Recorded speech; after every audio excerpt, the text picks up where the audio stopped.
My name is Garrett Brown, and I'm the Director of Publications at the Mercatus Center. On behalf of our scholars and staff, I welcome you to tonight's event. The Mercatus Center at George Mason University is the world's premier university source of market-oriented ideas, bridging the gap between academic ideas and real-world problems. A university-based research center, Mercatus advances knowledge about how markets work to improve people's lives by training graduate students, conducting research, and applying economics to society's most pressing problems. For more information about our research and our graduate student fellowships, please visit our website at www.mercatus.org. Tonight, we're honored to have Professor Paul Cantor from the University of Virginia as our guest to talk about his latest book, The Invisible Hand in Popular Culture. The University of Kentucky Press is generously offering a 30% off the cover price to all in attendance tonight, so please be sure to pick up a flyer on your way out with the promotional code. Our moderator tonight is Jesse Walker. He's the managing editor of Reason Magazine. He has contributed to many other publications, including the New York Times, the Washington Post, and the Wall Street Journal. He is the author of The United States of Paranoia, a conspiracy theory, published by HarperCollins, and Rebels on the Air, an alternative history of radio in America, published by NYU Press. Without further ado, I'll turn you over to Jesse, and thank you very much for participating in tonight's event. Hello. So Paul Cantor once summed up his career with the line, "I've written the simplest essay on Hamlet and the most complicated one on The Simpsons." It's not just a good line, but it gets to two of the things that makes Paul's body of work so intriguing. He has a gift both for making complicated ideas understandable and for uncovering the hidden complexities of things that a lot of people take for granted. And while he has a distinguished body of scholarship on art that almost every gatekeeper acknowledges as great, Shakespeare and so on, he also loves to go out into the uncanonized wilderness of popular culture and explore the artifacts that he finds there. Now, if you look at the scholarly criticism that's out there that takes popular culture seriously, you can sort the bulk of it into two categories. You have people who go through film, TV, games, and comics, and so on, in search of aesthetic merit. And you have people who are interested in looking at these texts in order to shed more light on the cultural contexts that produced them. Paul does both. Often he does them in the space of the same essay. He is capable of considering, say, the X-Files as a significant work of art, and he is also capable of looking at something that I don't think many people would consider a great work of art at all, such as Gilligan's Island, and finding all kinds of interesting social insights there as well. And on top of that, unlike many people who take either of those approaches, he thinks a free market is a good thing. So Paul Cantor teaches in the Department of English at the University of Virginia. He has taught at Harvard in both the English and the government departments, and he served on the National Council of the Humanities from 1992 to 1999. The Los Angeles Times named his book Gilligan Unbound as one of the best nonfiction books of 2001. Paul was disappointed because he thought it was a work of fiction. His most recent book is called The Invisible Hand in Popular Culture, and his lecture tonight is titled The Economics of Apocalypse, Flying Saucers, Alien Invasions, and the Walking Dead. So bar the doors, everyone. Keep the zombies out. Here comes Paul Cantor.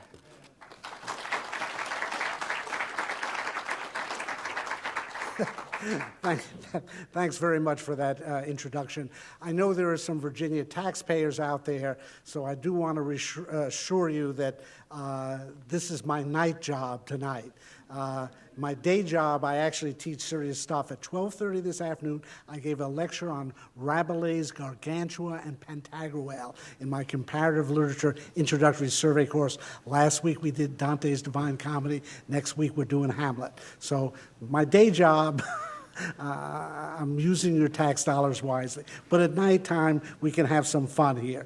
And about 20 years ago, I began to think that I could take the skills I developed as a Shakespeare critic, understanding narratives, and apply them to popular culture.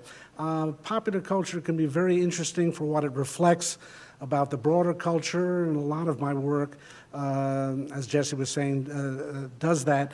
But I also believe that there are genuine artists at work in popular culture. Shakespeare himself was the popular culture of his day. Charles Dickens was the popular culture of his day. And there are certain people in America today, I would say David Milch, who did Deadwood, Vince Gilligan, who did Breaking Bad, the people who are currently doing The Walking Dead. These are very talented artists, and so I do take them seriously. Now, I wrote this book, Invisible Hand in Popular Culture. I'm only now beginning to understand it. In a way, I had to write it in order to know what it was about. I wish now I'd written about zombies in it, and I will get to The Walking Dead tonight because it's helped clarify the patterns that I now realize were shaping this book. So I'll begin with what is so peculiar about the popular culture landscape in America today, and that is how apocalyptic it is. You would really think the world was going to hell in a handbasket if you watch television today. Most recently, we got this new popular show, Sleepy Hollow. Ichabod Crane comes back from the dead in order to fight one of the four horsemen of the apocalypse. You didn't know that the Headless Horseman was one of the four horsemen of the apocalypse, but we now do in that TV show. And it's really quite remarkable. One show after another, natural disasters, biological disasters, zombie apocalypses, alien invasions. Now, this clearly reflects some real anxieties in our world, some genuine fears, fears of globalization, of the globalization of disease, worries about global warming, that sort of thing. And it's not surprising in that sense that we should have so many disaster scenarios today. But whenever I look at something like this in popular culture, I ask, what's the wish fulfillment element? What's the element of desire in this? And it took me a long time to sort it out, but I finally realized there is a common element in most of these disaster narratives, namely, pretty much the first thing to go is the federal government in these shows. The zombie apocalypse is the mother of all government shutdowns. And it's very interesting. Now, you have this show called Revolution. That's the show where all the electricity goes away, and the first thing that happens is the government falls, and we actually get secession. In that show, the United States breaks up into the Monroe Republic, the Plains Republic, the Republic of Texas, the Republic of Georgia. Who would ever think we'd have a secession narrative in American popular culture? We got the show Under the Dome. This dome descends on a New England town, and suddenly the whole rest of the world is shut out, including the federal government. We've got a show, an alien invasion show like Falling Skies. Again, the aliens arrive. They wipe out communication. They wipe out the federal government. People turn to a kind of state militia in order to defend themselves. And of course, you've got The Walking Dead, where initially, when the zombie apocalypse arrives, people turn to the U.S. Army to protect them, but it quickly fails. At the end of the first season, they're in Atlanta, so they go to the Centers for Disease Control and Prevention, thinking they will solve the zombie apocalypse. Turns out maybe they started it. We learned they weaponized smallpox. In any case, they can't save people. In fact, the CDC turns out to be a kind of death trap and almost kills all our heroes and heroines in the series. This is a very peculiar pattern, and I could go on and on about shows that portray this. And as I've thought about it, I realize it is a kind of thought experiment in American popular culture. Let's see what our lives would be like without government, and especially without a federal government. Because what you do get in these shows is a reconstitution of local authority, sort of New England town meetings, for example, in Falling Skies. And it is an attempt to examine a serious question. In political philosophy, it's known as the question of the state of nature. And it's something that people like Thomas Hobbes, John Locke, Jean-Jacques Rousseau explored seriously. A lot of the thinking that went behind the United States founding grew out of this sort of state of nature thinking, especially of John Locke. And these shows ask the question, what would life without government be like? And they basically offer two contrasting answers. One, as it happens, is Hobbes's answer. Thomas Hobbes in his book, The Leviathan, 1651, that in the absence of government, you would have a war of all against all. Life would be solitary, poor, nasty, brutish, and short, as he put it. That's why he came up with this idea, we need a Leviathan government. We need big government because in the absence of it, we'll have chaos. People can't take care of themselves. They'd be at each other's throats. Now, the other answer is people, especially Americans, have a spirit of independence, they're self-reliant, they can take care of themselves, and in fact might have more meaningful lives if they were taking care of themselves and not relying on a government to do the job for them. Now, I've recently realized that this actually is a very old theme in American popular culture. It is the central theme of the Western. And in my book, I actually begin with a section on the Westerns. I specifically contrast the TV show Deadwood,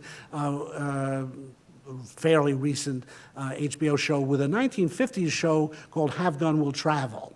And I'll just go over them quickly because they reflect these two portraits of the state of nature. I have an essay in the book called Deadwood and the State of Nature. Deadwood is a remarkable show because it deals with a community which, for a variety of reasons, was outside any government jurisdiction in late 19th century South Dakota. There was no municipal government, no state government, and no federal government. It was actually on Indian lands, and by treaty was outside U.S. government jurisdiction. It was a mining town. There was a gold rush there. And initially, the show seems to be portraying chaos, criminal chaos. All sorts of crooks and murderers and con men descend upon this gold mining town, and you think it is going to be a Hobbesian war of all against all.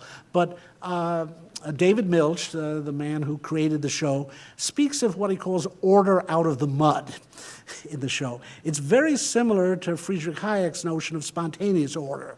That is, people left to themselves in the absence of government will evolve institutions, customs that can bring a kind of order into society largely out of commerce. And in fact, that's what Milch shows. It's in fact historically true. There's a very good book by Anderson and Hill called The Not So Wild, Wild West, which shows that the West was not as violent and as anarchic as we picture it, and in particular that in these mining towns, even in the absence of government, people would be able to evolve property rights. This is John Locke's claim in his second treatise on government, that people can develop property rights before they develop government. In fact, Locke argues that government is largely instituted to protect pre-existing property rights. And the point is, it's in the interest of all these criminals that they at least settle on their booty and draw the lines of property. And it's contrary to our normal thought of the West, but in fact it's what Milch was trying to show. He's trying to explore how people left to their own could develop a reasonably functioning society. Now, that, as I say, is one view of this situation without government. When I talk about Have Gun Will Travel, that's the other view. Now, my angle on Have Gun Will Travel is I discovered 24 of the episodes were written by Gene Roddenberry, the man who is much more famous for having gone on to create Star Trek. Quite innocently, I set out to see, well, does this show have anything to do with Star Trek? And indeed, I figured out that it's really the prototype of Star Trek, that the way Have Gun Will Travel worked, it had this hero who was a hired gunman named Paladin, who was based in San Francisco and would go out to places in the West and solve problems. And what he discovered is that every community between San Francisco and New York was dysfunctional. that wherever you looked in the American heartland, the local mayor was corrupt, the sheriff was a criminal, the townspeople were hiding some deep, dark secret, some murder they'd committed. And the way Have Gun Will Travel worked is every week, Paladin would go into some dysfunctional American community and straighten it out using the force of his gun. That is the Hobbesian idea that people left to themselves can't run their own lives, and you need this external force to solve things for them. This, by the way, became the formula for Star Trek. Star Trek, with its famous Prime Directive, the Enterprise was never supposed to interfere in the internal affairs of a planet unless it did not resemble 1960s America. In that case, you could go in and wipe out the planet entirely, and especially if the planet was ruled by some kind of theocracy or some kind of aristocracy, that had to go. And that's what Gene Roddenberry learned from writing Westerns. It particularly struck me, again, how many of you know that show, Have Gun Will Travel? It's out on DVD. It's a very good show. I loved it as a child. But it really struck me in looking at the show, Paladin came from San Francisco. He was, in fact, a Hollywood liberal who went out there and straightened out everything that was wrong in America.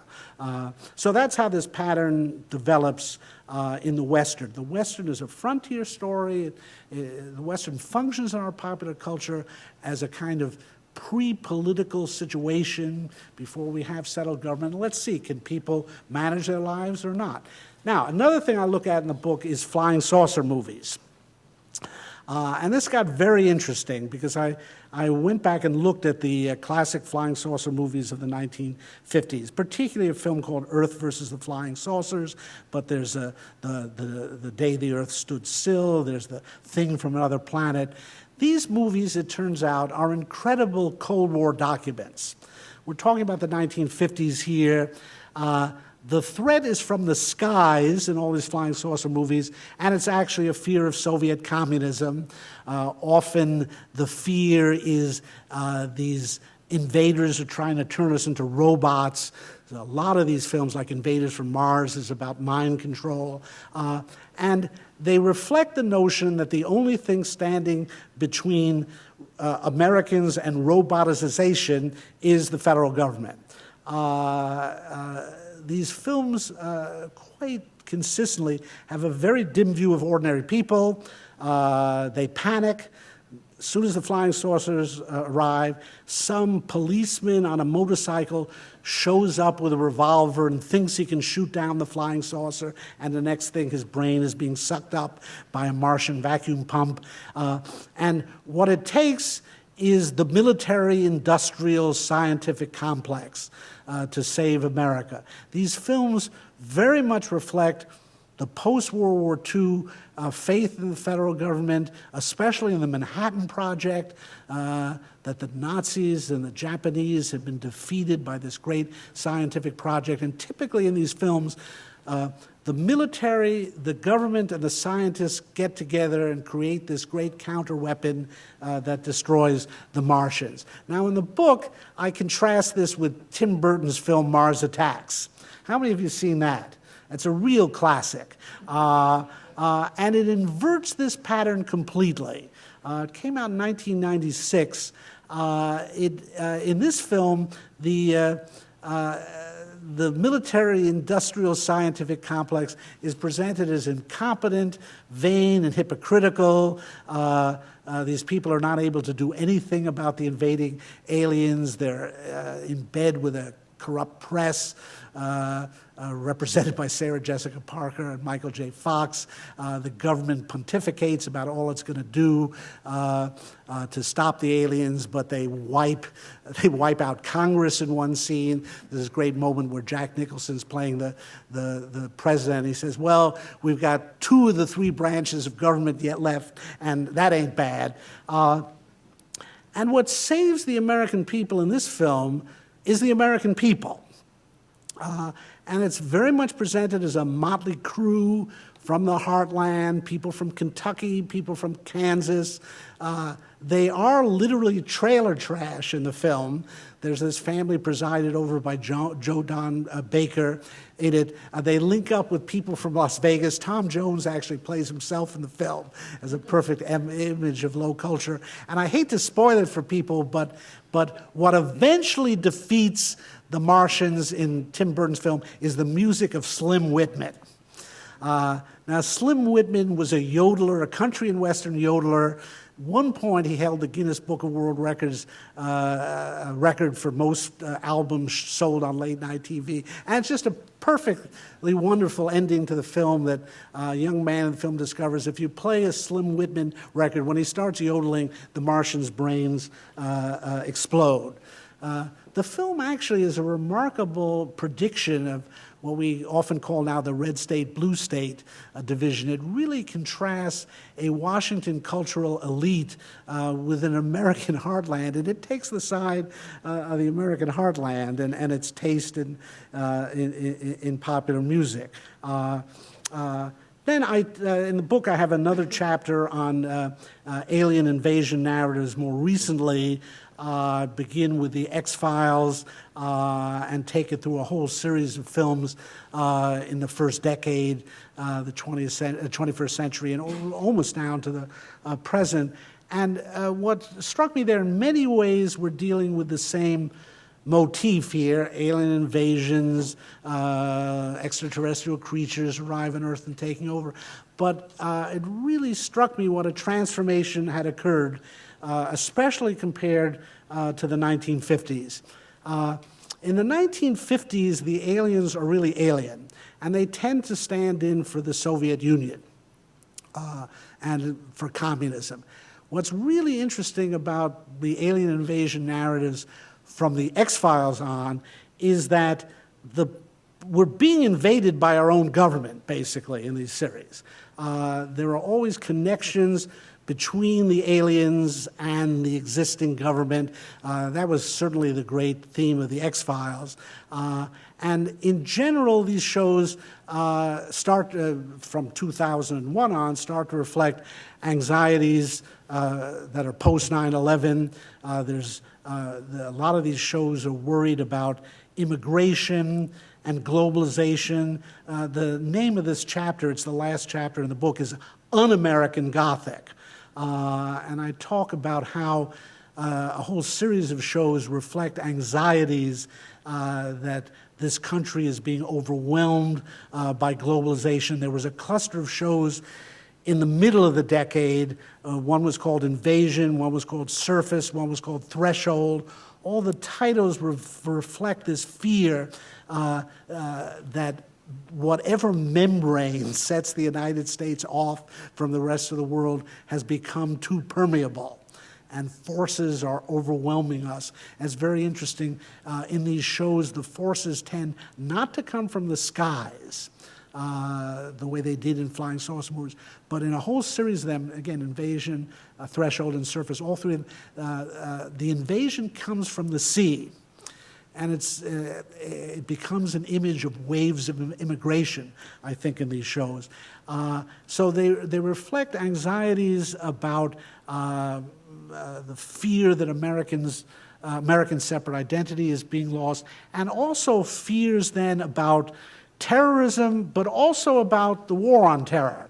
A lot of these shows portray a militarization of society in the United States in the post 9/11 world. Homeland security figures are not portrayed very sympathetically in these shows. And in several cases, and this is what I found most interesting, the aliens represent something rather familiar, and that is the increasing power of the federal government. There's a show called V. This was a remake of a 1980s science fiction show. How many of you saw that? V. Oh, this is the kind of audience I like. Now, V was a remake of a show that had portrayed the alien invasion as right-wing and fascist.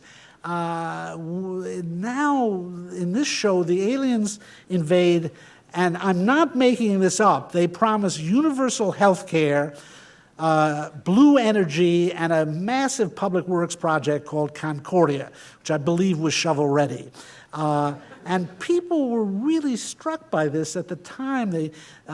Several newspapers were, calling up the show, are you representing President Obama as an alien? Didn't we get over that idea? And the people making the show said, oh, no, we really had George Bush in mind. But it was quite striking that what they were portraying was the aliens show up essentially asking people to give up their freedom in return for all these social welfare benefits. And it was portrayed as a sinister deal.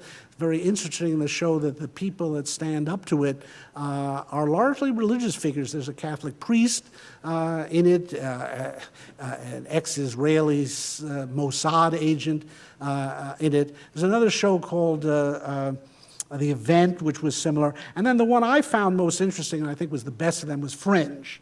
Any of you Fringe fans? It's better than the other ones. Got a nice picture of Anna Torv in the book, if you're a fan of the show. And that was, in fact, a show about a parallel universe. And it really was, the literal sense of the show is we've met the enemy and they are us. There's this parallel universe. Now, there are a few different events over there. 9/11 happened differently. The World Trade Center was not blown up. The White House was blown up there. But what the show portrays is how militarized both societies became in reaction to this sense of being invaded. Over in the parallel universe, their Homeland Security is headquartered in the base of the Statue of Liberty. So our great image of open borders has turned into the image of closed borders in that show. I really do recommend Fringe, and one of my favorite parts of the book is my 12 pages analyzing that. And there, too, is a really strong concern about the militarization of American life. Basically, none of the heroes in that show ever show up without a complete SWAT team. Somebody doesn't pay a taxi cab fare and they're all descending upon them suddenly with heavily armed troops. And again, I find it interesting. I talk about this in a chapter on the X-Files and 9/11 in the book. At the time of 9/11, people were predicting that there would be a return to a very positive portrait of the federal government in reaction to 9/11, that we'd get patriotic, almost World War II style movies. A little bit of that happened, but in fact, the portrait of the government has been remarkably negative in these shows. Even a show like 24, which was taken as the paradigm of a post-9/11 pro-government show, it really showed that Jack Bauer was a hero, but only because he was a maverick and didn't follow the rules of whatever agency he was working for. And since 24, there's been a really unending series of shows that raise questions about the war on terror and the loss of civil liberties in America. And the X-Files went out with its last episode in March of 2012 was all about a kind of kangaroo court and how Americans were being denied their rights in the course of the war on terror. So that's where the book ended. Up to that point, I had been saying I don't do zombies. And then, in a moment of inspiration, I decided at that time to buy the first 2 seasons of The Walking Dead on DVD. And there I saw that, yeah, there's another whole story going on here with a lot of resonance with these other accounts. In The Walking Dead, again, I'm not advocating zombie apocalypses. It's a pretty bad way to live, I gather. And the people certainly are under tremendous threat and living under great anxiety. But what the show does suggest, now how many of you have seen Walking Dead? All right, yeah.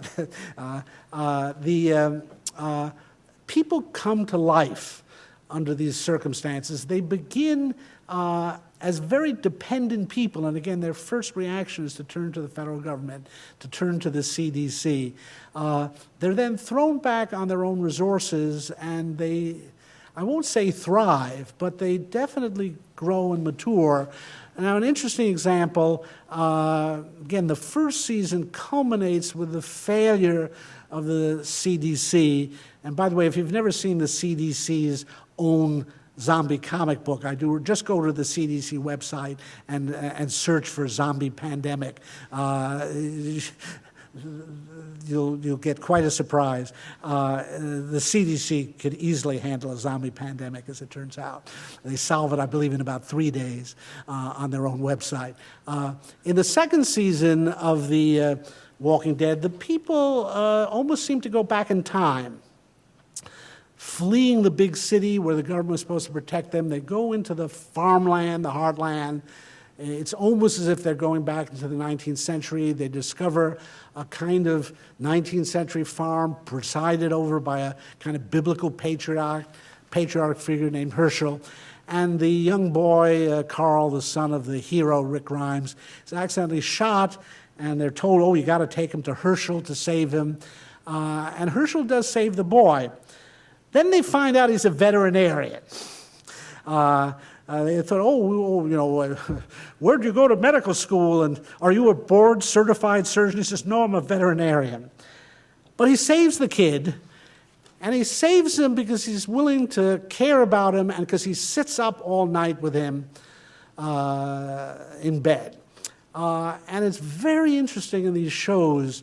One thing I discovered as I thought more and more about them is they really do reflect a fear of the transformation of healthcare in this country from what I'll call home healthcare to hospital-based healthcare.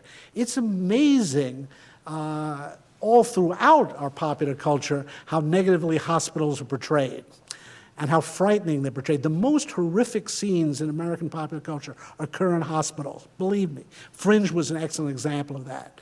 When Olivia Dunham has to have a baby in a hospital, watch out. And these shows celebrate alternatives to that. The show Falling Skies is another example of that. That's the one where the aliens invade Massachusetts and they end Romney Care, I guess. And Boston's got great hospitals. And first they start out on their trek to Western Massachusetts with some great surgeon from Mass General. He's too interested in the aliens and they kill him. And they're left with a female pediatrician. And they're so disappointed at first. They've lost the great doctor, so-and-so, and all they're left with is this female pediatrician, but she makes house calls. And again, she really cares about them. She's with them when they need her. It's amazing how these shows celebrate medicine as a caring relationship and a one-on-one relationship. Falling Skies does the same thing with homeschooling. These are very, again, I'm not making any of this up. It's just stuff I've noticed. Starts out in Boston. I hear there's some pretty good colleges in that area. They hide out in a John F. Kennedy middle school at one point. But obviously the education system has been destroyed. So they start homeschooling their kids in the show. And suddenly the kids love their education and the parents are bonding with the kids. One of the strongest motifs in these shows is that our institutions have gotten between us and our families, and that people are off with institutions. The hero of Falling Skies is a professor of history at Boston University, and the apocalypse destroys all those institutions that seem to be at the center of our lives, and suddenly people discover, no, the family is at the center of our lives. Now, in Falling Skies, the hero is a history professor, and he's very much interested in American history, and so he is always talking about Lexington and Concord and the American Revolution. That's how we came up with the cover of this book. We were trying to show the continuity with the American revolutionary spirit and contemporary popular culture. It's very interesting how the American Revolution keeps coming up in these shows. The show called Revolution, look at the title, and the producers have said, yeah, we're thinking about the American Revolution, how we could rebuild a nation. I don't know where this new show, Sleepy Hollow, is headed, but it's all about the American Revolution. And George Washington has been a character in flashbacks. The hero Ichabod Crane, knew them all, Ben Franklin, Benedict Arnold. It's very interesting to see how frequently these shows are harking back to the American founding and trying to get back in touch with it. What's really striking then is how connected they are with Westerns. And that really is kind of my ultimate deep insight, was the way these apocalyptic narrators are reconstituting the Western in American popular culture. In a way, I'd seen it in making the connection between Gene Roddenberry and Star Trek and Gene Roddenberry and Have Gun Will Travel. I really show in that chapter how the prototypical science fiction narrative of the 60s is actually rooted in the 1950s Western. This came home, this came home to me when I was watching this show called The Talking Dead. If you're a fan of Walking Dead, they have this wonderful conversation show about it, and Kevin Smith was on it, and he referred to Carl, the young boy in it, as Wyatt Twerp. And I thought that was so wonderful. He's this little kid, and he gets this big cowboy hat from his father, who was a deputy sheriff. And it began to dawn on me how many elements there are of the Western in The Walking Dead. The Walking Dead, in many ways, is a wagon train story. Gene Roddenberry describes Star Trek as wagon train to the stars. Well, The Walking Dead, particularly in the second season, also in the third, it's this group of people moving through a dangerous landscape, coming upon abandoned military installations, having to worry about stragglers, having to worry about Indians. Zombies are the new Indians. It's amazing how much they fit the slot that Indians once occupied in American popular culture.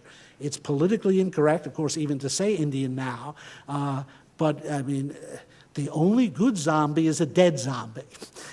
In fact, twice dead. They're already dead, but you got to kill them again. They are faceless, they are speechless, just the way, unfortunately, Native Americans used to be portrayed in popular culture. And it's really fascinating to me to see how all these popular culture motifs get recycled in a new form. Just the importance of horses. The iconic scene of Rick riding into Atlanta on that horse in the first season of Walking Dead. In Revolution, they've got horses. And now Michonne has a horse in The Walking Dead. I was on Al Jazeera America TV about 3 weeks ago on a show on doomsday prepping. I was really outdone by a guy called the Angry Nerd, the very aptly named Angry Nerd. And one of the points he made about these shows is, why the hell do they have so many horses in them? Because in fact, in the zombie apocalypse, the last thing you want is a horse except to eat it. You're having enough trouble feeding yourself. Why do you want to feed a horse? Why don't you just eat the horse? What you need in the apocalypse is bicycles. And he was absolutely right about that. There's pretty much nothing a horse can do that a bicycle can't do, and you don't have to feed a bicycle. And I didn't get enough airtime on the show. I was going to tell him, there's horses because these things are Westerns. But it really helped bring it home to me that what we're seeing in our popular culture today, in these apocalyptic narratives, is an attempt to get back to the Wild West. Westerns had been overpopulating television. People got bored with them. It's true Deadwood showed that you could revive the genre. But it's really been interesting to see the way science fiction has occupied a position in popular culture that the Western used to. Now, Firefly is a great example of that, if you know that series. The movie Cowboys versus Aliens was a good example. What it suggests to me is this is at least one of the functions of our popular culture. We do live in a highly institutionalized life. in many ways, we are captives of a whole set of institutions. Most of us have jobs that place us within an institution. Whether we like it or not, and we try to like it, a lot of our freedom, our creativity, our independence is subordinate to institutions. And popular culture serves a cathartic function in this sense. It allows us to imagine ourselves out of this administered, institutionalized world into something that we actually think of as more American, as freer. In many ways, these shows celebrate what has long been thought to be the American values of freedom and independence and self-reliance. That's what I explore in this book, is the sort of debate, I say liberty versus authority in American film and TV. The Western was originally at the core of it. Now we're seeing it recapitulated in these zombie stories, these alien invasion stories. Popular culture helps open up a space, a non-state space, a space where we can imaginatively explore, well, what would our life be without government? Now, some people, again, would think it'd be horrible. The film World War Z is a good example of the opposite of The Walking Dead, even more so in the book that Max Brooks wrote. But in both the film and the book, it's as if these people never met an authoritarian government they didn't like. In the book, Cuba is celebrated, the country that dealt best with the zombie plague because it was an island and it had such good health care. Or the book celebrates North Korea, the movie too, that in North Korea they had the foresight to remove everybody's teeth. So even if they died and turned into zombies, they couldn't chomp on you. That's actually a pretty typical government solution to problems. And in the movie and in the book, it's as if, ordinary people can't save themselves. You need the United Nations, scientists, and Brad Pitt in that order. And otherwise, you're helpless. And any attempt on people to deal with this themselves only leads to disaster, as happens, for example, in the Middle East in the show. So again, our popular culture is pretty evenly divided, it seems to me, on the response to the apocalypse or whatever leaves people to themselves. That's why you can't say, these indicate some common view that all Americans hold. But what I do find that is common is that our popular culture is helping us to explore these serious issues, some of the most fundamental political issues, economic issues. The great question many of these stories raise is, which order is best, top down or bottom up? Can the American people self-organize to deal with their problems? I use Alexis de Tocqueville in the chapter on Mars attacks to suggest that possibility. Or do they need a kind of top-down order, a figure like Paladin saving them? So again, I give a lot of credit to American popular culture. I know there's a lot of junk out there, but there's some really good stuff like Walking Dead or Deadwood, and even the more average run of stuff can at least be thought-provoking, and that's what I've tried to do, is to provoke some thoughts with you, and now I'm going to be happy to answer questions.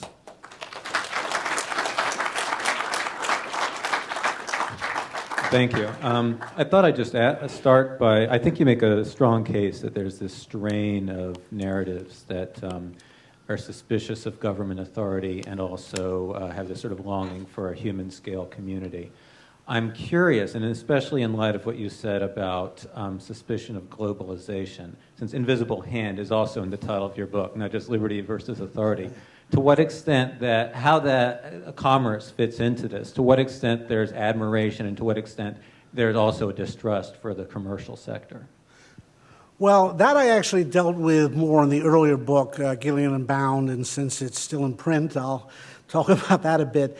There, in fact, I end up contrasting The Simpsons and The X-Files. The Simpsons portrays globalization very positively, and The X-Files portrays it very negatively. And again, I think you see this kind of dialogue. It's amazing how much The Simpsons is about globalization. You've got the prototypical American small town, Springfield. And yet the convenience store is run by Apu Nahasapima Pedalan. There's a channel Ocho on television. Lisa can go to a Buddhist temple.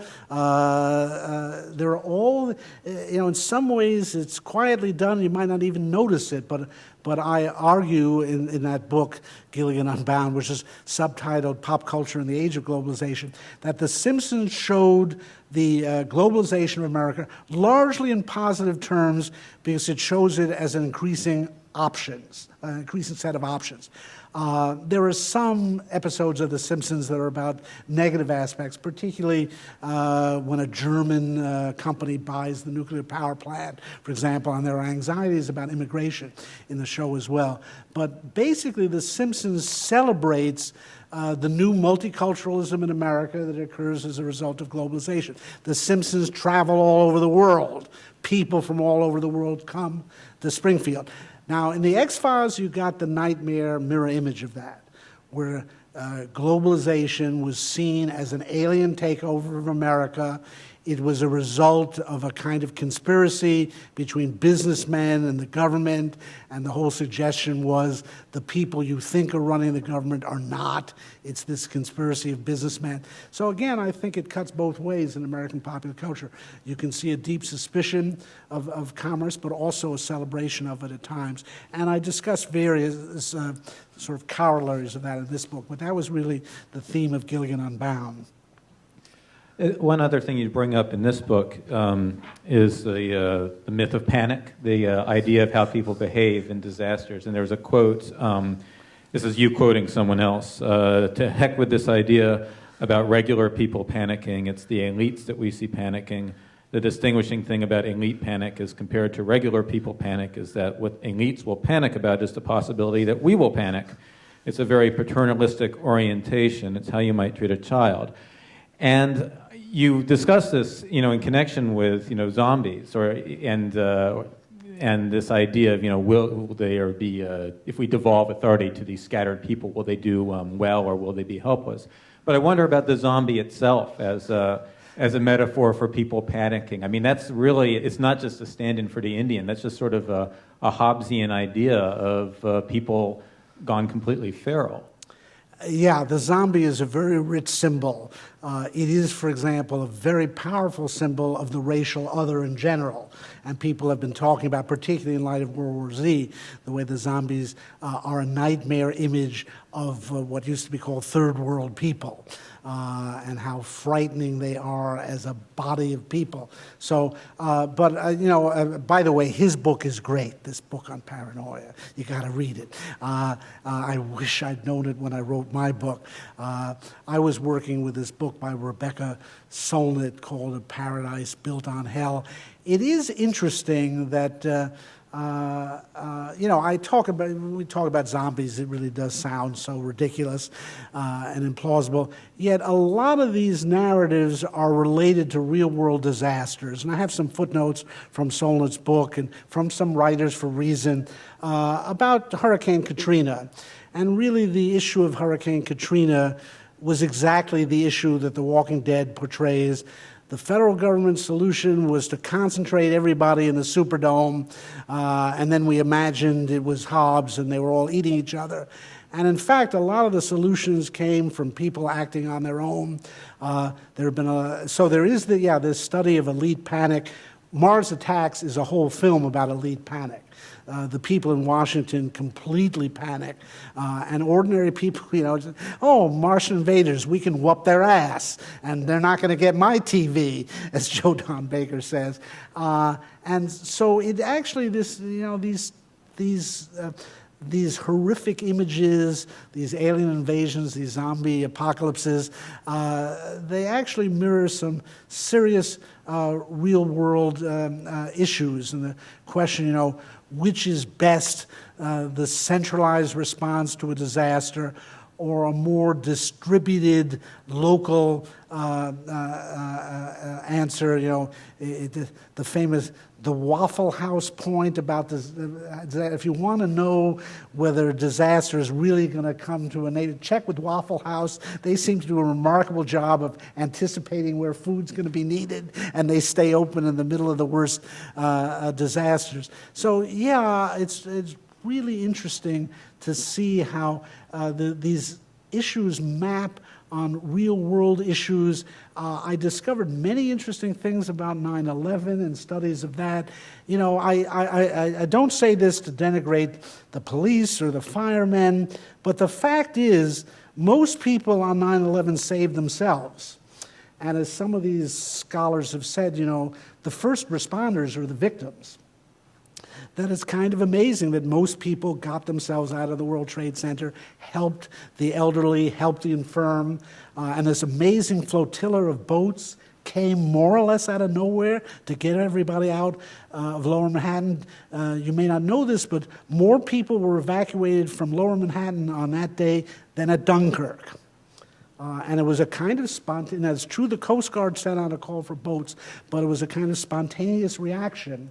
And so again, there is this field called disaster studies, and it's very interesting what people have found in that. And I have a footnote in that in the section on invasion, which was a wonderful show, but got canceled after one season. One more question from me, and then I'm going to open it up to the audience. And that's just, you addressed this sort of when you talked about flying saucer movies, the contrasting the early Cold War with the later stuff like Mars Attacks. But could you say a bit more about the sort of continuities and the changes with the way different periods of history have looked at apocalyptic catastrophe narratives? And to what extent, when you see a change, you're seeing a change in social attitudes, and to what extent it's just a change in what you can do in the media now, in this post-code era that we live in? Well, of course, yeah, it's so tempting to have apocalypses. I keep thinking it should be apocalypse, but no, it's apocalypses.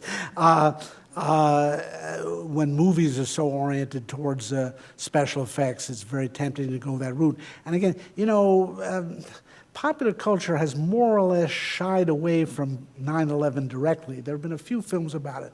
But it's extraordinary how many films since 2001 portray urban destruction on a mass scale. And 9/11 is the secret nightmare that haunts American popular culture. I just saw Pacific Rim, which I don't particularly recommend, but again, there Hong Kong gets destroyed in that. So yeah, I have to say that part of the popularity of this genre is that it feeds into Hollywood's desire for special effects. But you know, the main thing I would say about this over time is what we're seeing is a secularization of religious narratives. The apocalypse is a religious concept. It's the end of time. It's the end of days. It's the second coming. And this was a profound religious concept, deeply embedded in Christianity and its messianic longings. And when you look at the Middle Ages, I mean, that's what you're seeing in their apocalyptic narratives. It's very fascinating to me that as the power of religious faith has waned in our culture, that we've come up with one secular equivalent of the apocalypse after another, as if somehow human beings have this hardwired into them that they keep thinking of the end of days, and if it's not going to come about through first the devil or the Antichrist and then through the return of Jesus, it's going to come about through zombies or through flying saucers. And it's quite extraordinary how, as these more traditional religious narratives have faded, we've replaced them. And so I was talking, Jesse, beforehand about, you know, in the year 1000, there were all these end of the universe narratives. So in the year 2000, we had Y2K. We created a software equivalent of the apocalypse that we could get nervous about. So that would be the broadest trend I'd point to, the secularization of the idea of the apocalypse. Anybody in the audience have a question for? Yes, wait for the microphone coming around.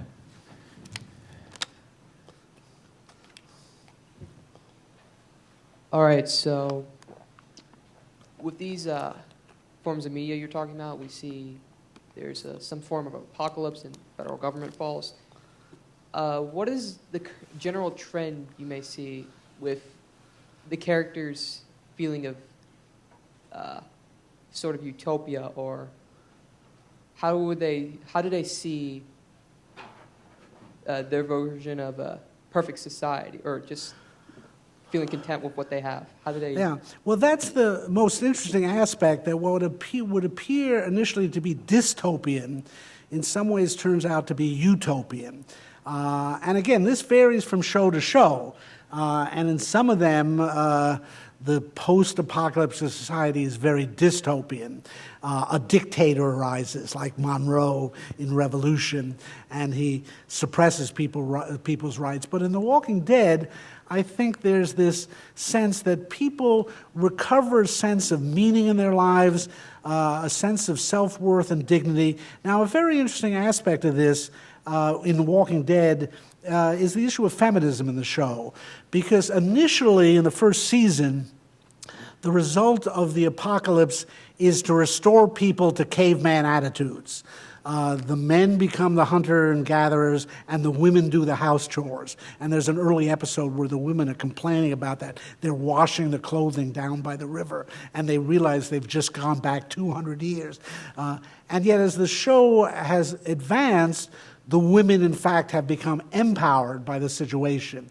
And a number of them have clearly grown in dignity and in a sense of self-worth. I think of the character, the late lamented Andrea, who begins the show as a rather dependent, clingy woman, and eventually becomes capable of leading men. It's very interesting that in the terms of the show, it's guns that make the transition. That it's when she learns to use a gun and when she learns to shoot a zombie that she suddenly does regain a sense she can protect herself, that she's self-reliant. So again, that's true of Falling Skies, I think, as well. Falling Skies, Walking Dead, they're very much stories of maturation, of growing up. Particularly the children in the shows have to grow up. Carl, I'm a big fan of Carl. Last week was fantastic. Give Carl an automatic weapon, and he's a man. Zombies better watch out. So that I would call it utopian, but in a way it isn't, because it's presented as a recurrence to the American West and to the notion that Americans can be self-reliant. Yes. Oh, yeah, you're closer to the mic, so let's go to you first. Hi, thanks. This may be slightly outside of the scope, so you could take a pass if you like. But you know, this is an American film and TV, and you may have come across other things. You know, could you situate this in in Russian fiction? They've got this, you know, sort of Eastern thing, right, where they conquered out towards the east, the Asian part of Russia, or they famously made, you know, like the Sons of Great Bear or something like that, set in the American West, but it was the Soviet take on it, or also maybe like in Australia with like the Mad Max films or something, where it sounds very similar. You could do the same kind of thing. Have you thought about this at all? Yeah, it's just, you know, there's so much material you can't master it all. The Mad Max films are fantastic. At least the second Road Warrior is one of the great films of all time. And it is funny that you get a very similar vision in Australia of the outback. I don't know as much about Russian, but Tolstoy wrote a book called Haji Murad, which is set in the Caucasus, and it's sort of the Caucasus as Wild West. And this Muslim figure, Haji Murad, is, you know, we would say straight out of the Western. He's a kind of bandit who becomes a leader. So I think, in fact, the concept fringe, as you suggest, most cultures have a fringe. They have a borderline, and they define themselves along that borderline as us versus them. And very often the saving grace of culture, whether it's pop culture or high culture, is it teaches us how artificial that borderline is and teaches us the humanity of the people on the other side of it. Now, I've mostly confined myself to contemporary American shows. at other presentations, people have raised the point that there are similar shows in Britain and in Canada where it's more likely to see the government as portrayed sympathetically than the American shows. That's something I really need to explore. I should globalize this project, but I'm watching too much TV as it is now, as you may have noticed. I think I read somewhere that Stalin was a big fan of Westerns, so we can figure out how that fits in. Hitler was a big fan of Karl May, the German Western writer. Yes, down here. So culture affects entertainment, as you've demonstrated here, and you probably wouldn't disagree that it goes the other way too. Entertainment helps shape our perceptions about new situations that we encounter. Because often in times in public policy, people will make references to popular books or popular movies or popular TV shows to help make a point about something. So given that, and given your experience with analyzing American culture over the years, how would the American people react to an alien invasion? It would depend on the nature of it. But, if you force me to say, I think it would be more like Mars Attacks than God help aliens that would invade this country. I think of Red Dawn, that movie. Actually, I only know the original. But, it's one of the things you can say about the United States is we probably wouldn't be a pushover. Now, I realize aliens always show up with cool technology, and they got ray guns and mind control and so on. But let me put it this way. I think the United States would be the last country I'd invade if I was an alien. And it would be, I actually think it would be tough to subdue the United States. And it is an interesting point. Anybody from the French embassy here? I mean, let's face it. If you take Paris, you've got France. But if you take Washington, D.C., you got a long way before you take the United States. It's what federalism means and what it means about the dispersion of power in this country. I mean, let's face it, the average police department in the United States is better equipped with military weapons than most foreign nations. So it would be tough to take out the United States. I recommend going for France if there are any aliens here. It's been proven time again. Take out Paris, you got France. But don't count on taking the U.S. that easily. Hello. Great presentation, Doctor. Just wondering, looking at the title that you had, The Invisible Hand, I'm wondering whether or not these type of apocalyptic movies or films, TV shows, may give, in effect, those that want to portray the more advanced elements of societal change and cultural change, an opportunity to basically take apart what our view is of a centrist federal government, while at the same time also taking apart the traditional centers of authority, or whether it be religious or cultural or institutional. At the local level, they can take both apart.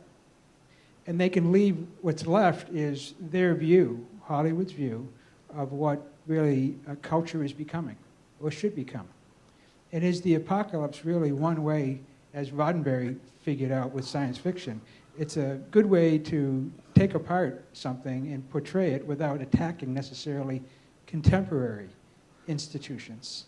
You actually have an opportunity for Hollywood to present a view that is actually more advanced, or maybe different in a way. It's their view, but it's taking apart both sides, the right and the left, at the same time. Yes, and sometimes the attitude is what we'd call right, and sometimes it's what we'd call left. But yeah, I agree with you on that. And it is the advantage of popular culture is that it can fly under the radar, especially the more it's in these genres like horror movies, science fiction, the Western. The Walking Dead, it's had shows that effectively debate assisted suicide. It's had shows that debate abortion. They seem to be, way out in left field. After all, we're not living in a zombie apocalypse. But these shows manage to take the extreme situation and explore it in ways that do have relevance. And I think time and again, these shows get away with what they're saying or implying or asking us to think about because the reaction is, oh, it's just a zombie story. Or, oh, it's just the X-Files and science fiction. That was I began with other contempt for zombie stories. And it took a while for me to realize how serious The Walking Dead is. And that's why I think we do have to pay attention to this stuff. And we can learn a lot from watching it, if only to see what other people are thinking about these issues. Over here.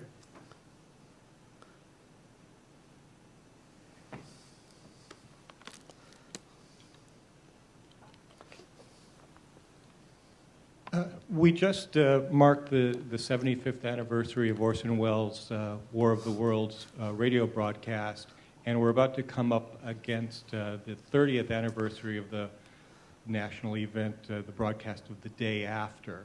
And I was wondering if you could comment on either of those two things that have seeped into the national consciousness after all these years.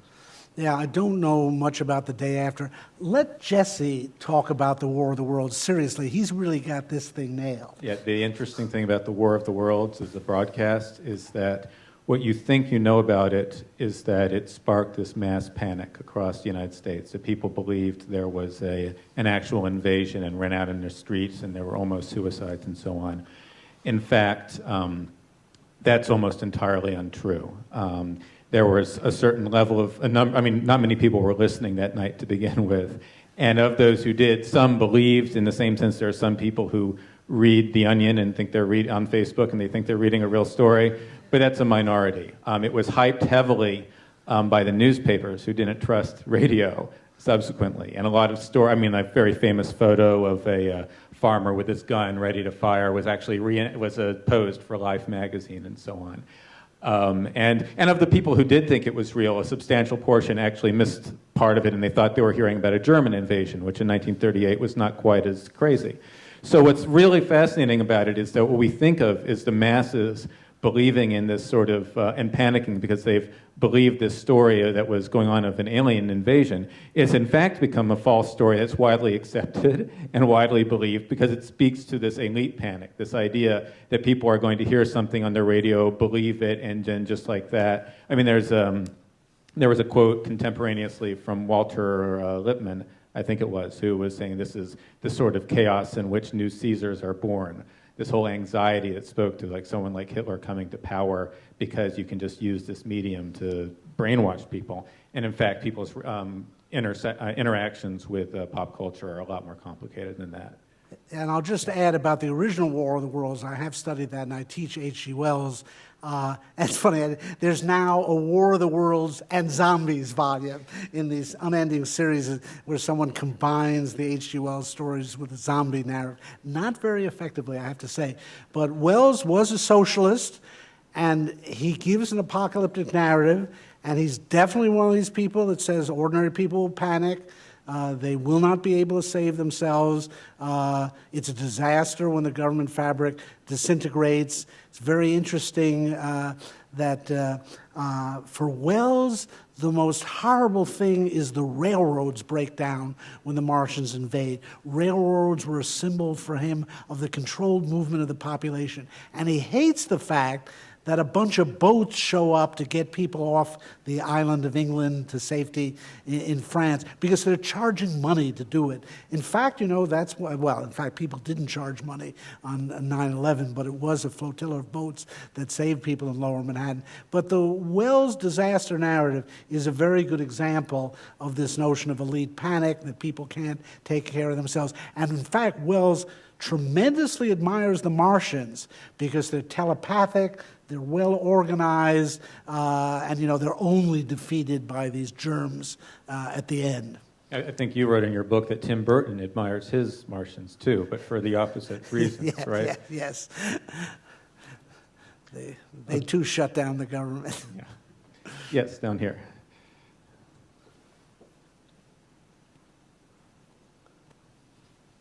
Over the last, I don't know, 10 or 15 years, one of the bigger trends in TV is the rise of, reality television. Yeah. And obviously there's not a lot of reality in that, or kind of these contrived situations that force certain types of narratives. I'm wondering, do you see any interesting either differences or similarities between the types of narratives that arise through that type of show versus traditional fiction? Yeah. I'll just say, I can't stand reality TV, and I don't watch it. I really like these fantastic narratives. But what a student pointed out to me when I was talking about this at Hampton-Sydney College is there is a branch of reality TV now that reflects the same trends. And I'm thinking of Pawn Stars, X-Men, the Duck Dynasty. That is, there's a whole branch of reality TV now that reflects the same sense that we've lost touch with something that was at the roots of America. And, for example, Pawn Stars, which I do watch, and I think is a great show. I'm missing it tonight. New episode in an hour and 40 minutes. It shows commerce, and it's actually a very educational show in showing what real business is. And if you like Austrian economics the way I do, Pawn Stars is one of the great illustrations of the subjective theory of value. But there's an awful lot of shows now which show people who aren't in that institutional mainstream of American life. Loggers in the Pacific Northwest, guys who ice road truckers. These are all Westerns in a way. They all show people who don't have 9-to-5 jobs in an office, who are living lives of danger. I would say, in that sense, a certain subset of reality shows reflects this same set of frustrations that I think these apocalyptic narratives reflect.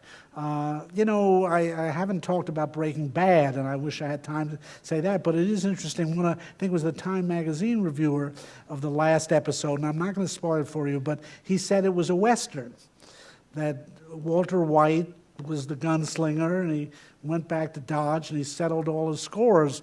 Oh, God, I guess I did just spoil it for you. But that was really insightful, and that the Walter White story is a story of a man who's in the most frustrating position possible. He's teaching in a public high school. It doesn't get any more institutional than that. And then this horrible thing happens. It's apocalyptic for him. He's got a death sentence from cancer, and he turns into the American superhero. He has this secret identity, Heisenberg. Suddenly he's a great man. He's lived his whole life cowering, achieving nothing, and now I am the danger. So yeah, these ideas are pervasive in American popular culture.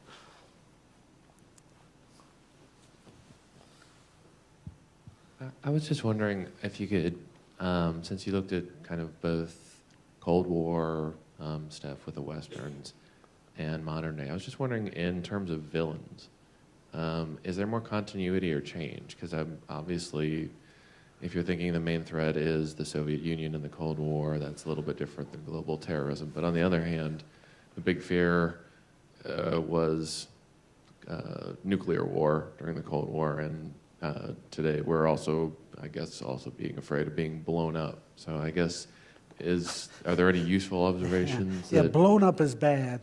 Blown up is bad. It's interesting. I've written about this in regard to pro wrestling, and how can I not mention pro wrestling tonight? I've written an essay called From Cold War to Class War, because it's very interesting that in the Cold War, the wrestling villains were ethnic. There was leftovers from World War II. There were these Japanese and German wrestlers who were Nazis, and then you had these Russians. I've met Ivan Koloff. He was from North Carolina. He's a really very nice guy. But you had all these guys, Nikita Koloff, Ivan. And it was very interesting that When the end of history came in 1989, and where's Frank Fukuyama when we need him, wrestling changed. They tried to have the Iranian sheik. They actually tried to make a South African the villain, Colonel De Beers. They thought the wrestling audience was going to get upset over apartheid. Didn't really fly. And then they had Vince McMahon, who runs the WWF, had the brilliant idea to make himself the villain. That is, the owner of the league would become the villain. And suddenly it became class warfare. Stone Cold Steve Austin was standing up for the working man against the corporate chiefs. That was a very interesting reflection of change of villains. That was published in the Weekly Standard, and they even republished it in their 25th year anniversary book celebrating that. Well, it wasn't one, 15th, I guess it was. So, yeah, you can see that was a very interesting change where the villain became domestic rather than foreign. And I think that was, in a way, a result of their not having easy foreign villains again after the end of the Cold War. There's a guy back there. You guys are great with your questions, by the way. No one's asked me about Ren and Stimpy yet. I'm usually asked about these shows I haven't seen. This one's actually about Rocco's Modern Life. I'm kidding. Actually, I am, like you, a huge fan of the show Fringe. What I guess I wanted to talk about is the first 3 seasons, like you could basically, the last season is like you could almost view as a completely separate series because it's just completely different, like the narrative's different and everything.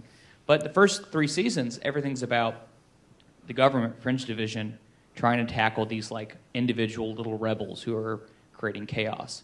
But the last season, the Fringe team is the one creating the chaos against the observers and against the big government. Yeah. And I guess the point of that is like there's this like this evolution of like a lack of trust in institutions. Like where does that I guess maybe my question is what is Fringe borrowing from that? Like because most of the shows you pointed out there was always a trust in institutions or always not. Has there been any other shows or narratives that were like over time the narrative has been like, oh, the central authority is actually bad and we have to take it down even though we were once a part of it? Well, I mean, in some ways, the X-Files had aspects of that, in that only gradually did we learn how sinister the forces behind the scenes are. The cigarette-smoking man is there in the first episode, but he's not even speaking.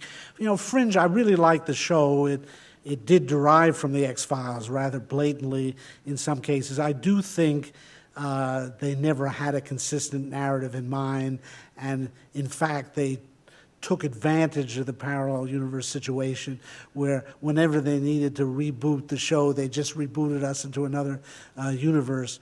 It is interesting how libertarian it became in the final season, especially when they started that opening credit where they used to have telekinesis and pyrogenesis. They started putting property rights and self-ownership up there. And it had many great individual episodes. I didn't think it ended up being consistent as a whole. I do think it was the one that most fully explored the notion that governments operate by making people fear something else. Really, the show set up this tremendous opposition of the 2 parallel universes, and they were at war with each other, and people in each universe were fixated on fighting the other, and yet in both universes, the real enemy of the people was their government. And it did have these reversals where Olivia is the hunter. In this universe, when she gets over to the parallel universe, she becomes the hunted. And I explore those paradoxes a lot. I think I'm proudest of the 12 pages on Fringe in this book. I think we have time for one last question. If anyone who hasn't asked yet, I should see first. Nope. Oh. Bruce?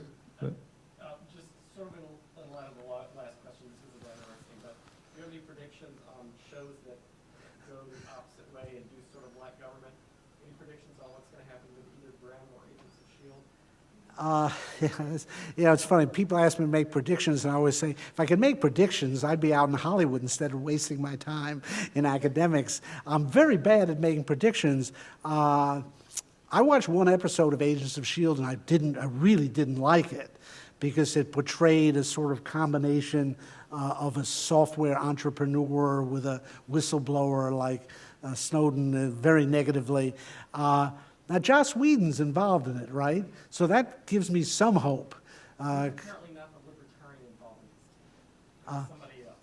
Well, it is, Tim Minear was the one behind Firefly, so it is interesting. I mean, we're getting into Hollywood gossip here, but the word is that, Tim Minear is the one who made Firefly, so libertarian, and he's not working with Joss on this, so I don't know. Buffy, though, was a pretty good series, and so I have some hopes for it. But I'm not watching it. I'm protesting that. And the other one? Grimm, which is kind of Buffy, except she's a cop, and she's doing Law and Order. Yeah, okay, believe it or not, I don't watch every show on television. That is... So the professor has his homework tonight. Well, I gave a talk like this at Duke, and one of the professors got up and said, I'm so happy you're watching these shows, so I don't have to. So I am doing yeoman service here for all of you. All right, well, thank you again, Professor Cantor.